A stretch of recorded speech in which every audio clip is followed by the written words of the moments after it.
سرکار صلی اللہ علیہ وسلم کے دیدار کے طلبگاروں کے لیے خوبصورت تحفہ ورد عطاریہ۔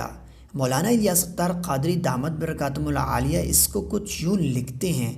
کہ نبی اکرم نور مجسم شافع امم صلی اللہ علیہ وسلم کا فرمان شفاعت نشان ہے، جو شخص یہ درود پاک پڑھے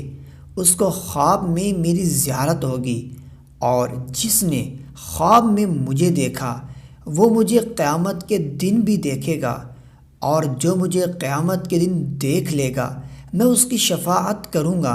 اور میں جس کی شفاعت کروں گا وہ حوض کوثر سے پانی پیے گا، اور اس کے جسم کو اللہ عز و جل دوزخ پر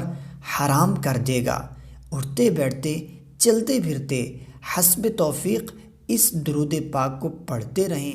یاد رہے، بزرگان دین نے یہ لکھا ہے کہ کوئی بھی درود پاک صرف آپ علیہ السلام کے دیدار کے لیے ہی نہ پڑھا جائے، بلکہ آپ علیہ السلام کی تعظیم کے لیے پڑھا جائے۔